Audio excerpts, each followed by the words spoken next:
as a kid growing up, I stuttered heaps, and I couldn't, I felt like I wasn't seen or heard, and for me, getting attention was, I'd do something bad, I'd get hit, so that was the attention that I was getting. So I'd kind of lean into that.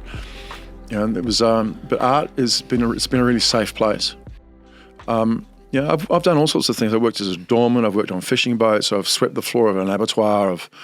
As a 10-year-old kid, I'd clean people's cars and wash their cars and rummage through the central console and take 5 cents and 10-cent pieces. So as every kid, our age anyway. Yeah. How did you get then into the art from that? I've always done art. For me was a place I'd go to as a kid. I grew up in a pretty, single mom welfare family. It was pretty violent. It wasn't that stable. Art for me was somewhere I could go to. I'd draw, or I'd make clothes for my big gym, or I'd rip apart Matchbox cars and put them back together. It was somewhere I could go where I was in control, and it was a safe space. Right. So art's always been this place for me where I can go to it's a safe place that I know that it's a place where I know the language. It's my language. Was as a kid growing up, I stuttered heaps, and I couldn't. I felt like I wasn't seen or heard, and for me, getting attention was, I'd do something bad, I'd get hit, so that was the attention that I was getting. So I'd kind of lean into that. It was. But art it's been a really safe place. What was your hair like? Long curly, long. I can't imagine long curly blonde, blonde curly hair. Well, but I kind of feel like there's a gap there between you saying all that and then actually making this. Yeah. Okay, so these lineal, they're basically lineal 3D drawings of space and containing the containment of space. Mm-hmm. I worked on films for years, all the big films that came into Sydney. And then Superman came in, and after that I was jaded. I was working for two of the top guys at the time who weren't very nice humans. And, I kind of went, forget this, I don't want to work in film anymore. So I went off and started doing this full time. I got a lot of help, and a lot of people believed in me at the time, and I didn't really believe in myself that much. It's kind of or maybe I believed I believe in what I do, and I believe that that's that hunger, that drive that keeps pushing me to keep doing it. I believe it's awesome, but it's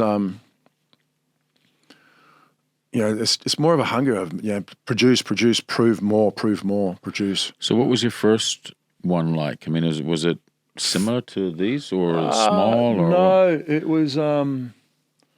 There's nothing there that really represents what I did. They were regular shapes, let's say a honeycomb, like a cell. So they were cellular and multiple cells put together randomly. Right. And then through that, I've been able to kind of extrapolate these longer, elongated shapes. Yeah. Through what? Reduction?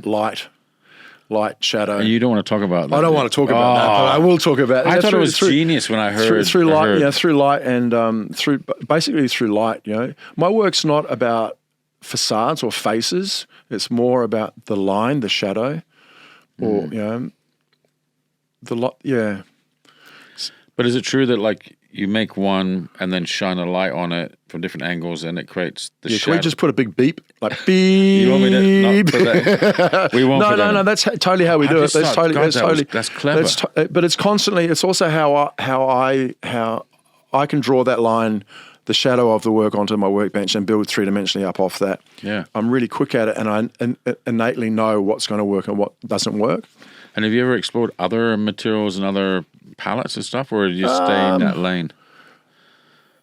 I have, there just doesn't seem to be enough time and skill, the different skills. I could make any one of these 2-dimensionally or folded like origami, but that's the language. It's like learning, Japanese. Yeah. It's a different language. It's kind of. You have done some of that though, haven't you? I have. They take me a lot longer, and I've It's not a familiar language. It's still volume and space, but it's just not the same. I really love your scribbles too. Yeah, they're awesome. Because they're cool. Yeah, they're fun. That breaks that kind of, I guess, more they're rigid. A point. The scribbles are drawn from the points, basically. So I've just followed. I go from point, I'll come around to another point. That's cool. Yeah, I call them point-to-point drawings. Okay, they're quick. They're super quick. They're super quick.